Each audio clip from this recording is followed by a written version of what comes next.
Dès le début, je n'ai pas compris pourquoi un certain Edgar, l'un des gardes du parc national, m'avait appelé au milieu de la nuit, d'une voix étrange et à peine contenue. Il m'a invité à me rendre dans un petit restaurant situé à la périphérie de la zone protégée, m'assurant qu'il avait une histoire vraiment choquante qu'il n'était prêt à révéler qu'à un étranger. Je travaillais sur des enquêtes documentaires depuis des années. J'étais donc habitué aux appels inhabituels, mais la voix d'Edgar était un tel murmure d'alarme que j'ai su qu'il ne s'agissait pas d'une simple légende urbaine. Lorsque je l'ai rencontré, il avait l'air encore plus déprimé que je ne m'y attendais, avec des ombres profondes sous les yeux et de légères éraflures et griffures sur les bras. Je lui ai demandé ce qui n'allait pas, et il s'est empressé de répondre « J'ai vu quelque chose qui pourrait me faire taire. J'ai vu quelque chose qui pourrait me faire taire à jamais. » Cette phrase s'est plantée dans ma mémoire comme un couteau. Selon Edgar, tout a commencé il y a quelques semaines. Il était alors en poste le soir et veillait à la sécurité des randonneurs qui aiment se promener sur les bords des canyons et sur les pentes abruptes, sans toujours se rendre compte du danger que représentent ces itinéraires. La nuit, le parc était froid et humide, et certaines zones sont plongées dans l'obscurité, si bien que les randonneurs occasionnels peuvent facilement trébucher. Edgar, qui a l'habitude de survivre dans la nature, n'a généralement pas peur de l'obscurité, mais cette nuit-là, il est hanté par le sentiment oppressant d'être observé. Pourtant, il n'aperçoit aucune lumière au loin et tout semble silencieux. Son partenaire est parti dans une autre région et Edgar a décidé d'aller voir l'un des sentiers menant à une petite chute d'eau au fond de la gorge. Cette cascade est un endroit magnifique et décaché, rarement visité par les touristes, surtout la nuit. Pour y accéder, il faut traverser plusieurs sentiers sinueux et un petit pont suspendu. Edgar arriva à l'endroit, s'arrêta pour faire une pause et remarqua soudain qu'un étrange bruissement se faisait entendre par-dessus le bruit de l'eau. Il s'approcha et vit qu'il semblait y avoir une niche ou un passage en forme de grotte dans le flanc du rocher, derrière l'étroit ruisseau. Apparemment, les gardes forestiers auraient d'entrée dû connaître toutes les grottes de la région, mais ils n'avaient jamais vu un tel passage auparavant. En regardant sous la coupe de la cascade, il se rendit compte qu'il y avait bien une anfractuosité sombre, non visible de l'extérieur à cause des forts jets d'eau. Torche à la main, il s'aventure dans le linceul presque glacé.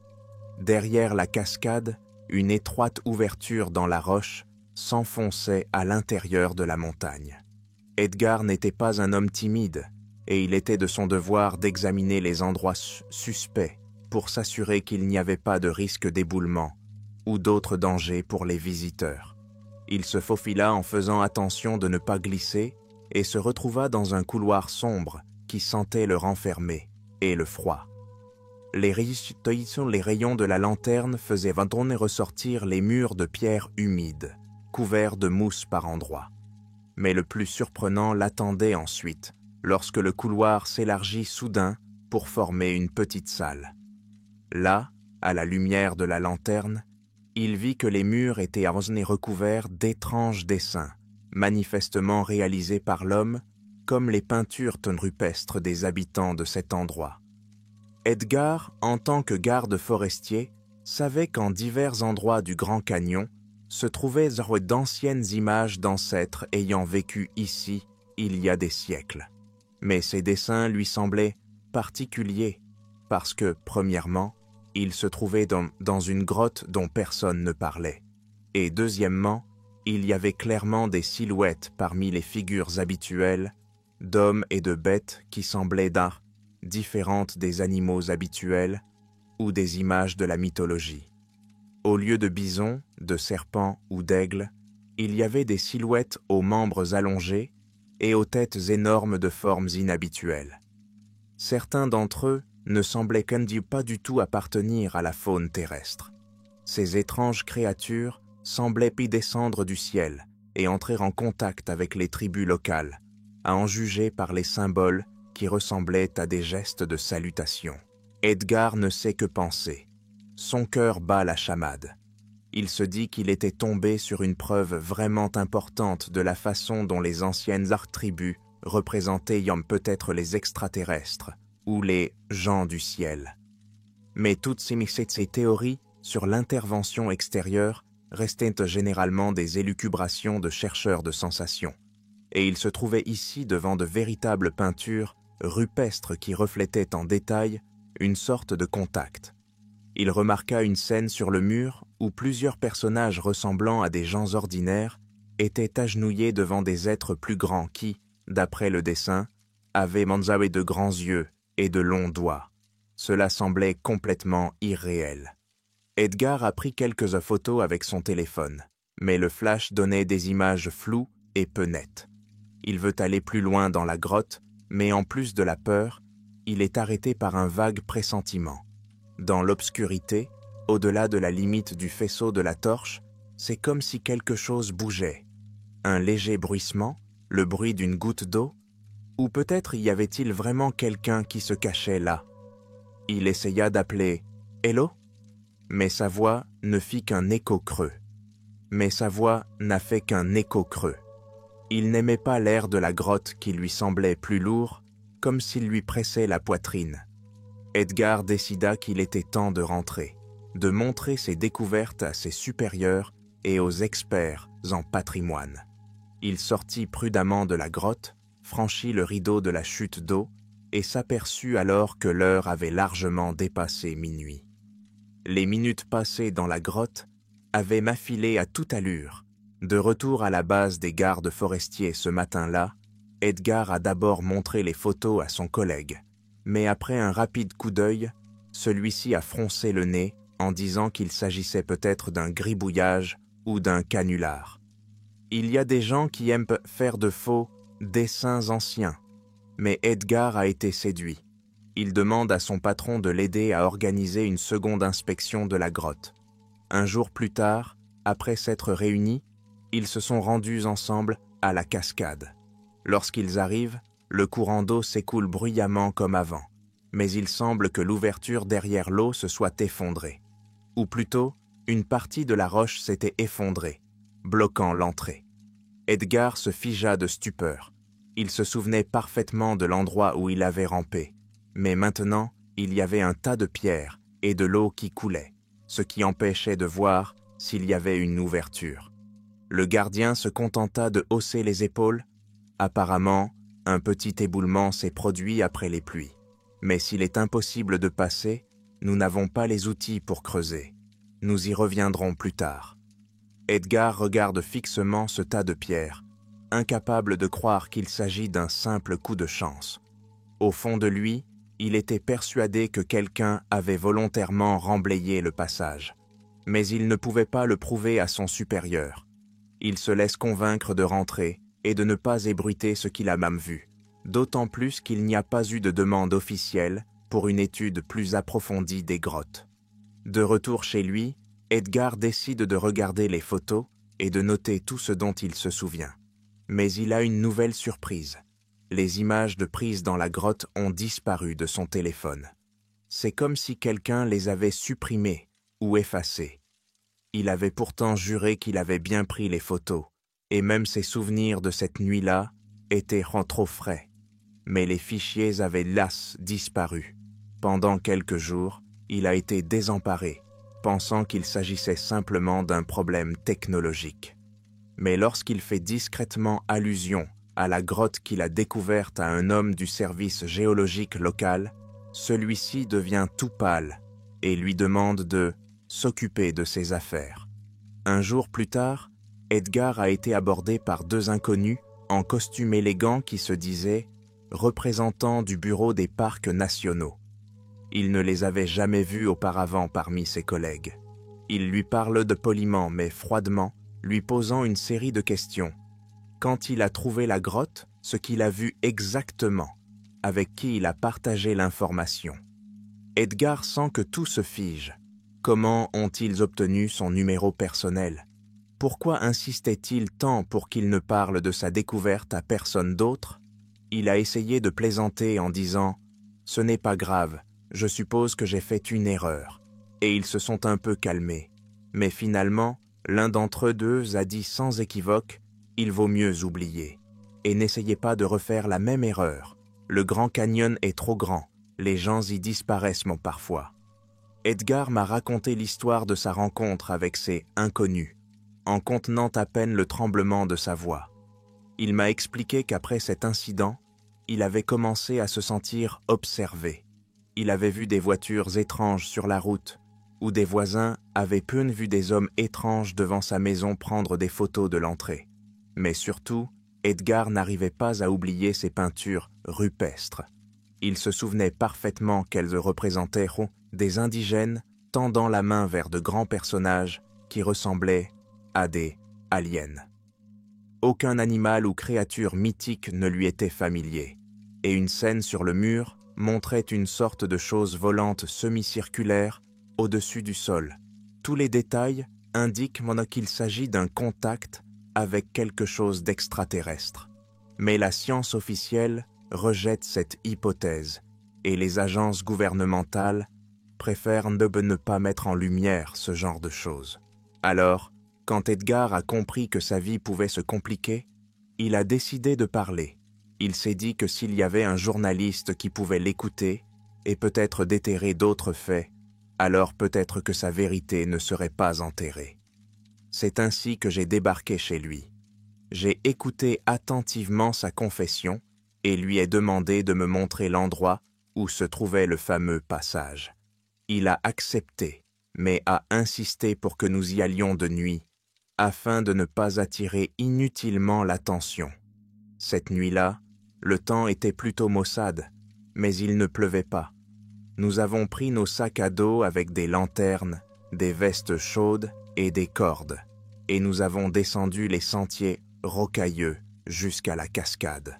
Mon pouls s'accélérait, car je n'avais aucune expérience de l'alpinisme et j'avais peur de me perdre.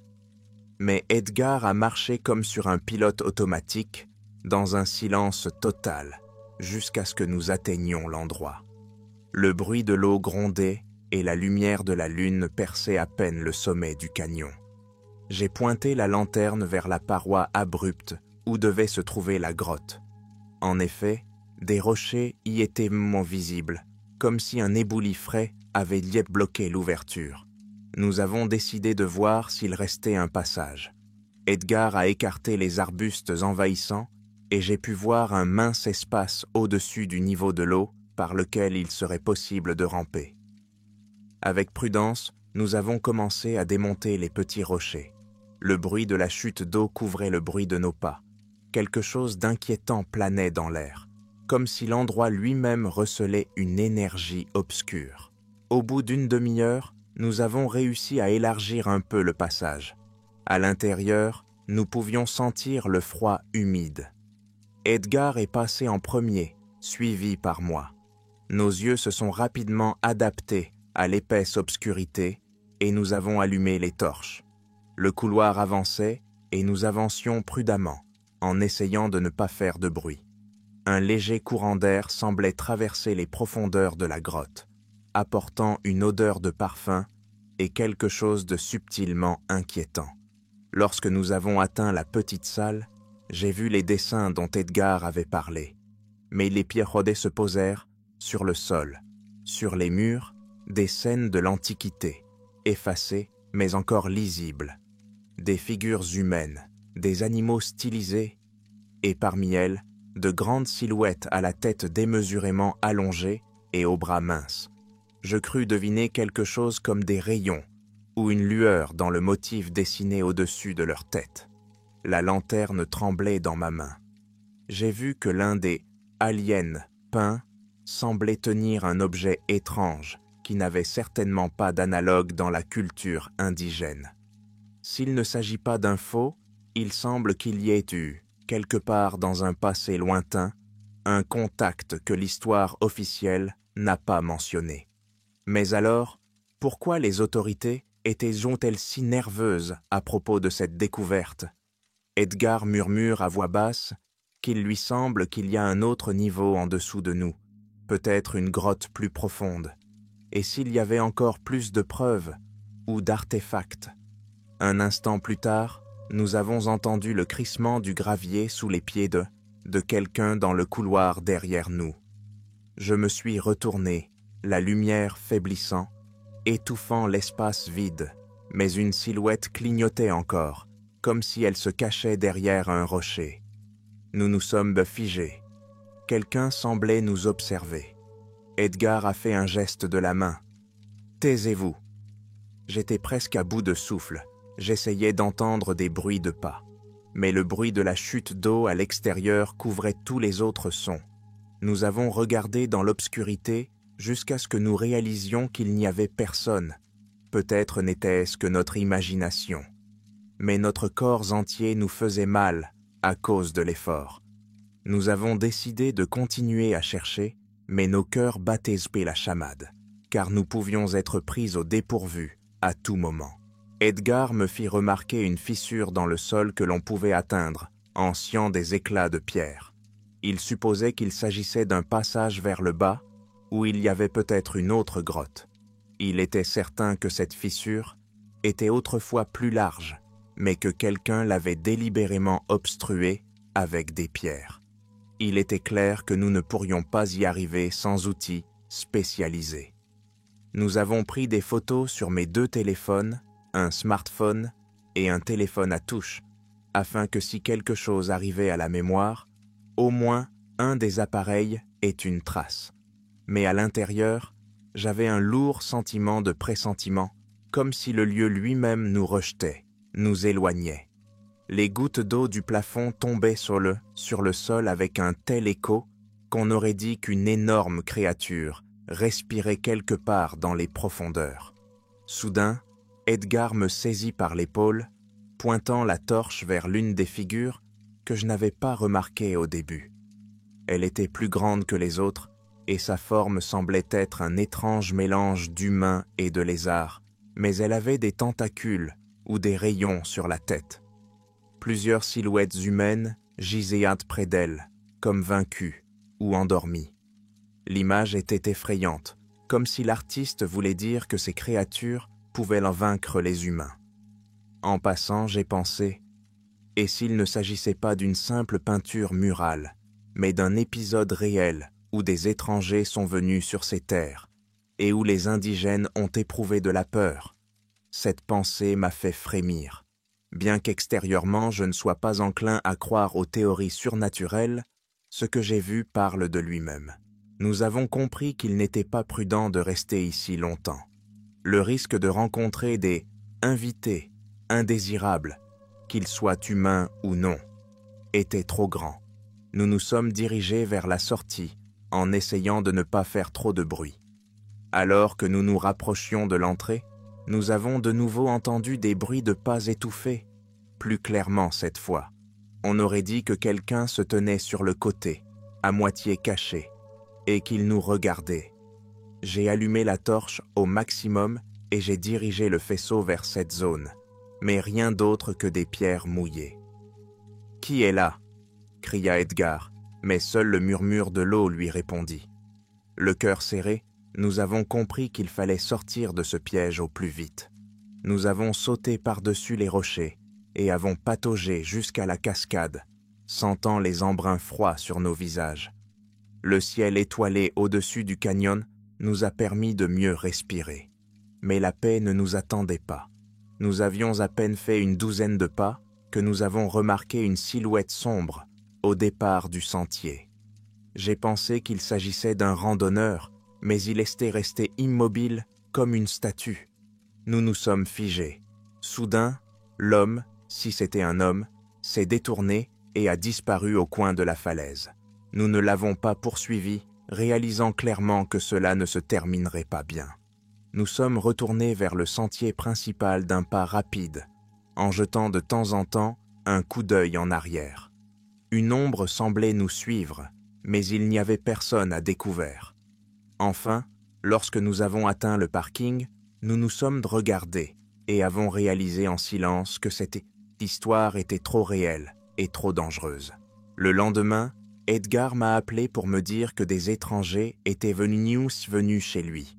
Ils se sont présentés comme des inspecteurs de l'environnement, mais se sont comportés de manière étrange, s'enquérant de son emploi du temps et ayant le culot de demander à voir son téléphone portable. Il a prétendu qu'il avait oublié son téléphone dans la maison et qu'il était pressé. Mais il s'est rendu compte qu'il voulait manifestement s'emparer de ses photos. Nous avons donc vérifié mes téléphones. Étrangement, les photos s'y trouvaient toujours. J'ai poussé un soupir de soulagement. Cela signifiait que nous avions une preuve. Mais le soir, en transférant les fichiers sur mon ordinateur, j'ai constaté que certains d'entre eux ne s'ouvraient pas, affichant une erreur. Je n'ai réussi à sauvegarder que quelques images de qualité plus ou moins acceptables. Sur ces images, je pouvais clairement voir un mur ancien avec des figures mystérieuses, bien que dans la pénombre, mais à ne pas confondre avec quelque chose d'autre.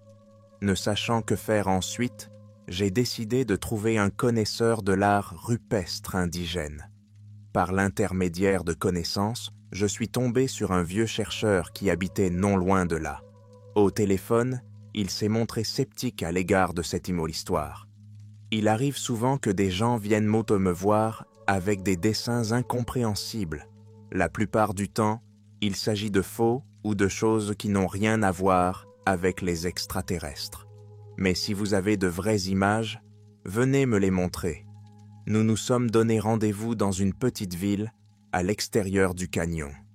Mais 24 heures à peine avant le rendez-vous, il m'a appelé et, bégayant d'un rire nerveux, m'a dit qu'il avait dû tout annuler et qu'il ne voulait plus faire affaire avec nous. Je lui ai demandé pourquoi. Il a marmonné que des gens étaient venus le voir, qu'ils s'étaient présentés comme des fonctionnaires de l'administration du parc et qu'il ne voulait pas entrer en conflit avec les autorités. Il semblait que ce vieil homme était tout simplement effrayé. Je commençais à remarquer une tendance inquiétante. Quiconque s'intéressait à la grotte ou au dessin était confronté à des inconnus capables d'intimider ou d'acheter le silence. C'est peut-être pour cette raison que l'existence de la grotte mystérieuse n'a jamais été rendue publique. L'un des explorateurs a-t-il trouvé les matériaux? Peut-être, mais apparemment, l'information est étroitement contrôlée. En attendant, je n'arrivais pas à m'enlever de la tête les images de l'objet volant sur le mur et des étranges personnages à la tête énorme. S'il s'agit d'un faux, il est de très bonne qualité et se trouve dans un endroit où il est difficile de passer inaperçu. Mais s'il est authentique, quelles en sont les conclusions? Depuis des siècles, les populations autochtones transmettent des récits d'esprits célestes qui ont voyagé jusqu'à elles. La science officielle a presque toujours traité ces récits comme des mythes ou des allégories. Mais l'affaire s'est avérée bien plus profonde que cela. Edgar a commencé à recevoir des menaces téléphoniques provenant de numéros inconnus. On lui a dit que s'il continuait à diffuser des informations erronées, il perdrait son emploi et aurait des ennuis avec la justice. Il a essayé de faire semblant, mais il s'est rendu compte qu'il ne s'agissait pas que de paroles en l'air. Un jour, lors d'un contrôle de routine des campings, il a trouvé une tente éventrée et des traces de lutte. Il n'y avait aucun touriste dans les parages. Plus tard, ces personnes ont été retrouvées. Elles se trouvaient en ville et ont déclaré avoir entendu quelqu'un piétiner la nuit, et elles ont été tellement effrayées qu'elles ont quitté le camp en toute hâte, laissant leurs affaires derrière elles. Ils ont dit avoir vu des éclairs de lumière dans le ciel au-dessus des chutes, mais n'ont pas osé vérifier. L'histoire semblait décousue, mais je l'ai mise en relation avec le fait que la région autour de cette grotte mystérieuse devenait de plus en plus étrange. Par le biais de connaissances, j'ai appris qu'il y avait effectivement des personnes au sein de l'administration du parc qui étaient autorisées à restreindre l'accès à certaines zones pour des raisons de sécurité. En règle générale, il s'agit d'endroits où des effondrements, un manque d'oxygène dans les mines où d'autres dangers objectifs sont possibles. Mais parfois, il s'agit de sites archéologiques et rituels. En d'autres termes, tout s'inscrit dans un système. D'en haut, on peut ordonner de fermer la grotte pour qu'aucune personne extérieure ne puisse voir ces dessins. Et s'il y a des curieux, les autorités prétendent qu'il s'agit d'une zone interdite au nom de la préservation d'un monument culturel. En réalité, elle semble vouloir cacher quelque chose qui pourrait susciter une avalanche de questions. Plus j'avançais, plus je sentais la pression monter. Les gens refusaient de soudain de communiquer avec moi. Certaines autorités semblaient contrôler mes activités professionnelles. Edgar, quant à lui, a remarqué un soir que la même voiture noire était passée derrière lui à plusieurs reprises, conduite par 2 personnes qui n'avaient pas l'air d'être des habitants typiques du quartier. Nous savions que nous prenions un risque, mais d'un autre côté, si nous nous taisions, ils atteindraient leur but, et ces traces anciennes de la rencontre entre les humains et les visiteurs étranges resteraient cachées à jamais. À un moment donné, j'ai décidé d'enregistrer tous les faits et d'essayer de les transmettre à un chercheur fiable. Mais Edgar a préféré aller plus loin. Il m'a dit « Je veux retourner dans cet endroit. Je veux retourner dans cette grotte et essayer d'aller plus bas, plus profondément. Je suis sûr qu'il n'y a pas que des dessins. Si je n'y parviens pas, toute l'histoire risque de perdre son sens. Au moins, je saurai que j'ai fait de mon mieux. » Il était inutile de discuter avec lui, et j'avoue que j'étais aussi attiré par la découverte de ce qui se cachait là. Nous avons décidé de préparer les outils. J'ai pris un appareil photo avec mode nuit, des piles de rechange, de l'eau, quelques pieds de biche légers. Le plan était de retourner à l'intérieur des décombres et d'essayer de les démonter. La nuit, alors que les étoiles couvraient le ciel, nous avons remonté le sentier en catimini. Cette fois, nous avions prévu une surveillance supplémentaire. J'avais laissé un compagnon garder l'entrée pour qu'il nous prévienne en cas d'apparition d'un invité indésirable. Mais, à ma grande surprise, tout s'est déroulé dans le calme. Nous sommes descendus sans encombre jusqu'à la cascade, avons franchi la crevasse et nous sommes retrouvés dans une salle de grotte familière. Les dessins me paraissaient encore plus sombres à la lumière de nos torches. Nous sommes arrivés à une fissure dans le sol que nous avions remarquée plus tôt. À l'aide de barres à mine et de pelles, nous avons commencé à ratisser les pierres pour essayer d'élargir le passage. Nous avons travaillé longtemps, trempés de sueur, bien que l'air soit froid. À un moment donné, Edgar a poussé un gros rocher et nous avons entendu un écho retentissant. Il y avait donc bien un vide en bas. Lorsque le trou a été suffisamment grand, Edgar a éclairé le fond avec sa torche. Il y avait une odeur d'humidité et de moisi. Les parois étaient abruptes, mais il y avait des corniches sur les côtés. Avec prudence, nous avons jeté une corde, fixé l'extrémité à un rocher solide, et nous sommes descendus à tour de rôle. Il commença, puis moi. L'adrénaline était à son comble. Nos torches distinguaient les voûtes de pierre dans l'obscurité, et, à une hauteur d'environ 2 mètres du sol, nous avons finalement touché le fond en terre. La nouvelle salle était plus spacieuse que je ne l'avais imaginé, et les courants d'air s'y déplaçaient étrangement, comme en cercle. Nous avons tout de suite vu qu'il y avait des couloirs ou des passages étroits dans le mur qui menaient par quelque part plus loin. Mais le plus important était que notre lumière faisait ressortir plusieurs dalles de pierre placées au centre du mur. L'une d'entre elles était gravée de symboles qui ressemblaient à quelque chose de la culture des tribus indigènes, mais ils étaient entrecoupés de signes incompréhensibles qui pouvaient appartenir à quelqu'un d'autre. J'ai décidé de m'approcher pour voir de plus près, mais Edgar m'a soudain crié « N'approchez pas, regardez !» J'ai pointé la torche dans la direction indiquée par sa main et j'ai vu que derrière les dalles se trouvait quelque chose qui ressemblait à des os. Les squelettes que nous avons vus étaient différents. L'un avait un crâne et des membres manifestement humains, tandis que l'autre avait un crâne allongé avec des os saillants, comme s'ils étaient étrangers à l'espèce humaine. Des restes pétrifiés, recouverts d'une patine de terre. Mes lendemains se sont refroidis. Edgar s'approcha lentement et nous vîmes que les deux squelettes semblaient se coucher l'un à côté de l'autre, leurs ossements s'entremêlant partiellement. Il était possible qu'ils soient morts, ensemble. J'ai pris une photo, tout en tremblant d'excitation. S'il s'agit bien d'une ancienne scène funéraire, il s'avère que les indigènes se sont enterrés eux-mêmes et ont enterré un membre d'une espèce complètement différente. Ou peut-être était-ce différent. Par exemple, il s'agit d'un site de bataille et des ossements ont été laissés sur place. Quoi qu'il en soit, le fait est qu'il s'agit clairement des restes d'un être qui n'est pas tout à fait humain. Le crâne est allongé, les orbites sont plus larges, la mâchoire est légèrement plus courte. Je ne suis pas archéologue, bien sûr, mais mon expérience m'a appris qu'aucune tribu locale connue n'avait de telles formes. Nous avons commencé à entendre des bruits d'égouttement, un couloir quelque part au loin. Il semblait que nous n'étions pas seuls.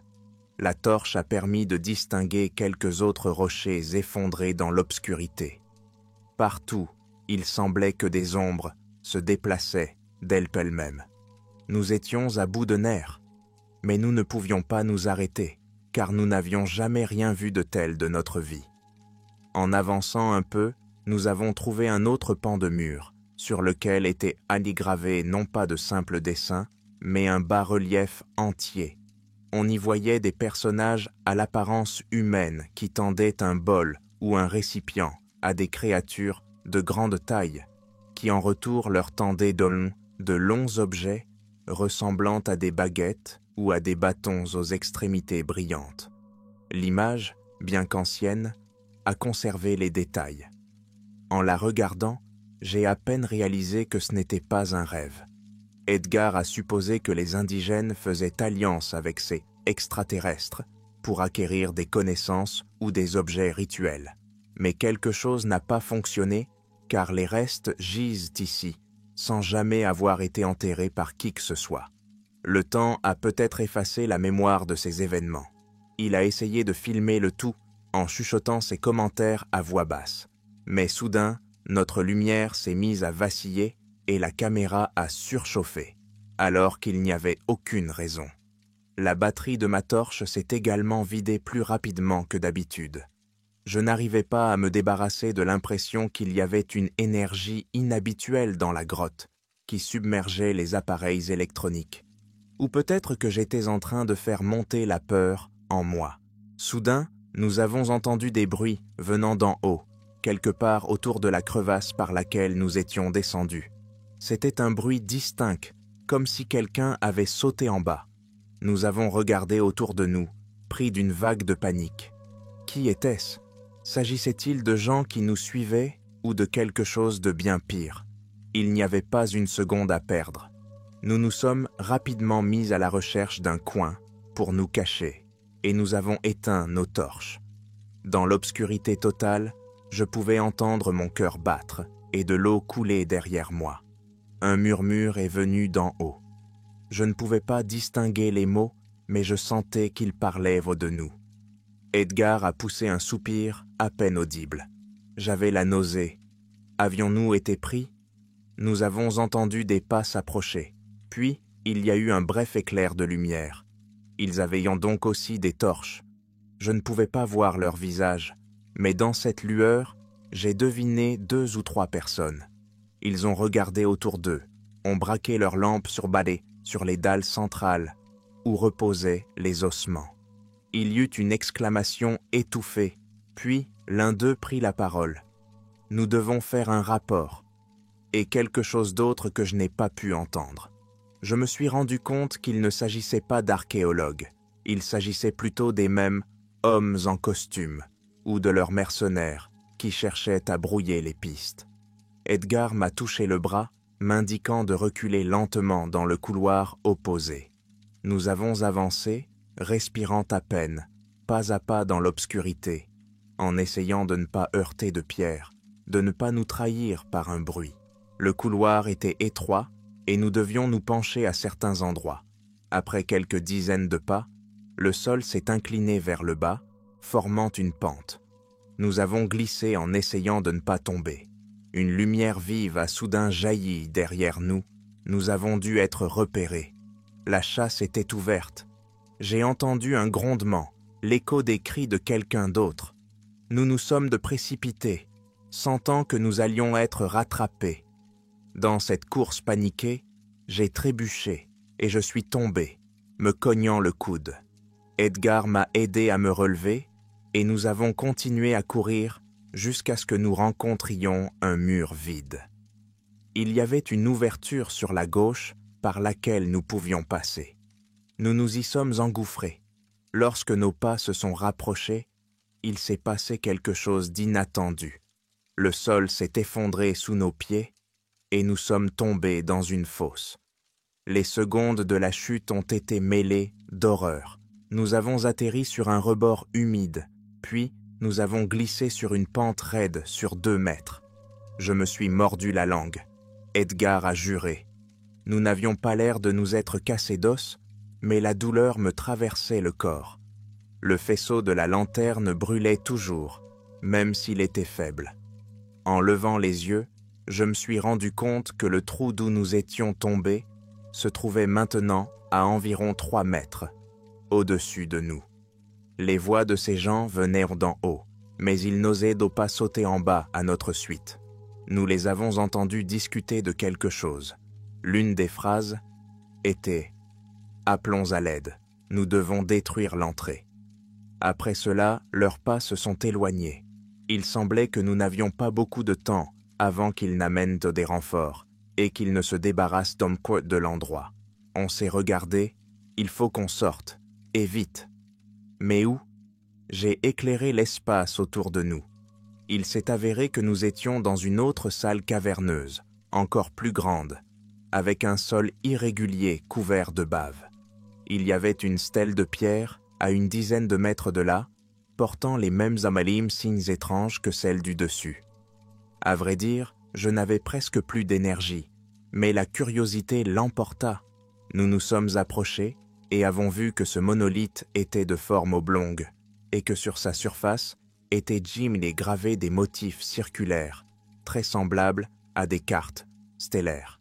Ces dessins sont si précis qu'il était difficile de croire qu'ils sont l'œuvre de personnes de l'époque. Au centre du cercle, il y avait un creux, comme si un cristal ou une pierre quelconque y avait été inséré. La peinture était impressionnante et stupéfiante. Lorsque j'ai éclairé le sol près de la stèle, mes cheveux se sont dressés sur la tête. Il y avait plusieurs ossements, plus petits cette fois, peut-être ceux d'enfants. Un rituel avait donc été accompli ici, ou peut-être que ces créatures, avec lesquelles les tribus étaient en contact, exigeaient des sacrifices. Une idée insupportable. Edgar retient la boule dans sa gorge, essayant de ne pas perdre sa présence d'esprit. Nous avons compris qu'à tout moment, il pouvait la faire s'effondrer le passage par le haut ou lancer des gaz. Nous devions sortir. Heureusement, de l'autre côté du hall, nous pouvions voir une sorte de passage vers le haut, soit un amas de gravats, soit un ancien tunnel. Nous nous y sommes engouffrés sans réfléchir, en essayant de ne pas marcher sur les os. À ce moment-là, les torches étaient presque mortes et la batterie de l'appareil photo clignotait pour la dernière fois. J'ai pris à la hâte quelques photos supplémentaires de la stèle et des environs, réalisant que c'était peut-être notre dernière chance. Puis nous avons commencé à grimper le long de l'éboulis en nous blottissant contre la paroi pour ne pas tomber. Il semblait que même les rochers de la grotte étaient venant contre nous, car de temps en temps ils s'effritaient sous nos pieds, menaçant de nous entraîner dans leur chute. Mais en rassemblant toute notre volonté, nous avons grimpé jusqu'au niveau où un tunnel étroit s'ouvrait dans la paroi. Nous nous y sommes engouffrés à 4 pattes et avons aperçu une faible lumière au bout du tunnel. Il y avait peut-être une issue. Après quelques minutes de tentatives désespérées, pour ne pas rester coincés dans cet étroit espace, nous avons réussi à sortir à l'air libre, loin de la gorge principale, à un endroit où les rochers formaient une niche naturelle, au-dessus de la falaise. Le vent dans nos visages semblait être un baume, et les étoiles au-dessus de nos têtes un spectacle des plus beaux. Nous étions égratignés et meurtris, mais indemnes. Avec le recul, je me suis rendu compte que nous avions eu de la chance de ne pas tomber entre les mains de ces hommes. Mais nous avions maintenant des informations sur une immense salle souterraine, de vieux ossements d'une créature inconnue et une stèle avec des symboles mystiques. Avec ce fardeau, nous avons compris que nous allions être recherchés. Nous sommes sortis du canyon, en prenant soin de ne pas emprunter les sentiers familiers. Ce n'est qu'au matin que nous avons atteint la route, où un de mes amis est venu nous chercher. Il nous a aidés à nous éloigner et nous a fait saigner le nez en jurant que nous n'y retournerions plus. Mais je savais qu'Edgar et moi ne pouvions pas laisser tomber. J'étais mal à l'aise. D'un côté, j'avais envie de le crier à tous les coins de rue. Les gens regardaient le mystère du Grand Canyon. D'autre part, je me rendais compte de ce que cela pouvait donner. Les des gardiens de ces grottes pourraient être bien plus dangereux qu'il n'y paraît. Plus tard, lorsque nous avons regardé de plus près les photos que nous avions prises, il s'est avéré que certaines d'entre elles étaient à nouveau endommagées ou présentaient des reflets non naturels. Mais quelques photos sont restées intactes. L'une montre Edgar, debout à côté de la stèle, une autre montre un morceau de squelette avec un crâne allongé. La troisième montre un fragment de dessin avec des extraterrestres. De quoi soulever une tempête de questions. Cependant, nous ne savons pas comment procéder en toute sécurité. Si nous remettons ces documents à des publications importantes, ils risquent de faire l'objet de moqueries ou d'un simple oubli, et nous serons qualifiés de fraudeurs. Ou bien les autorités pourraient y trouver un moyen de tout bloquer et nous faire passer pour des fous. Nous espérons néanmoins que quelqu'un sera en mesure de trouver une personne qui procédera à un examen indépendant des ossements. Après tout, il pourrait s'agir d'une preuve que les anciennes tribus américaines ont non seulement vu des êtres extraterrestres, mais qu'elles ont également eu des contacts avec eux. J'ai l'impression que les couloirs noirs de la grotte me hantent encore dans mes rêves. Je vois la lumière vaciller sur les pierres. J'entends le murmure de silhouettes invisibles et, au loin, une vibration semblable à un bourdonnement étrange. Peut-être qu'il y a quelque chose d'autre au fond que nous n'avons jamais su. Peut-être existe-t-il tout un réseau de passages souterrains menant au complexe colossal, où se rendent encore aujourd'hui des hôtes inconnus ou ceux qui gardent ces secrets. Les souvenirs du crâne allongé sont obsédants. Je relis périodiquement les brèves notes d'Edgar, essayant de comprendre ce qui s'est passé dans cette région il y a des centaines ou des milliers d'années. Jusqu'à présent, je n'ai pas trouvé de réponse. Edgar m'a raconté plus tard qu'il avait rencontré un ancien de la tribu qui vivait dans les environs. Lorsqu'il entendit les allusions aux créatures anciennes, il secoua la tête et dit « Nos ancêtres les appelaient les créatures anciennes. Nos ancêtres les appelaient le peuple des étoiles. Mais il n'est pas d'usage d'en parler à haute voix. Ils partent et reviennent quand ils veulent. Et ceux qui tentent de s'en mêler perdent souvent la raison ou disparaissent. » Il ne dit rien de plus, expliquant qu'il avait prêté serment de garder le silence. Apparemment, un traité de longue date était protégé. Peut-être que le gouvernement et les autorités du parc ne sont que l'incarnation moderne de ce voile du secret. Mais quels que soient leurs efforts, la Terre elle-même recèle des traces, et quelqu'un les trouvera forcément. Le jour viendra-t-il où la vérité éclatera? Edgar, épuisé par les nuits blanches et l'anxiété permanente, finit par quitter son poste de garde forestier. Il envisageait de quitter l'État pour se reposer et réfléchir. Cela ne me surprend pas. Vivre sous surveillance constante n'est pas facile, surtout lorsque vous avez reçu l'avertissement « Taisez-vous ou vous le regretterez ». Je ne peux pas lui en vouloir. Peu après son départ, j'ai moi aussi ressenti des choses étranges. Des contrôles aléatoires, des lettres disparues, de la surveillance. C'était comme si une main invisible essayait de suivre mes moindres faits et gestes. Je suis sûr que notre incursion dans le donjon n'est pas passée inaperçue. Mais malgré le danger, j'étais déterminé à raconter l'histoire telle qu'elle s'était déroulée, en espérant que les preuves, aussi sommaires soient-elles, serviraient hommes de base à de futures recherches. J'ai donné des copies de des photos à des personnes fiables, en les distribuant dans différents endroits. S'il m'arrive quelque chose, le matériel sortira. C'est la meilleure assurance contre ceux qui veulent effacer de la réalité tout ce qui dépasse les explications habituelles. Après tout, il est impossible qu'au centre d'un parc célèbre, sous les yeux de millions de touristes, des traces de contact avec d'autres formes de vie traînent depuis des siècles, sans que personne ne s'en aperçoive. Même si les autorités s'obstinent à prétendre que ces secrets sont mieux gardés sous cette serrure, il me suffit d'admettre qu'après toutes ces expériences, je regarde différemment l'étendue pittoresque du Grand Canyon.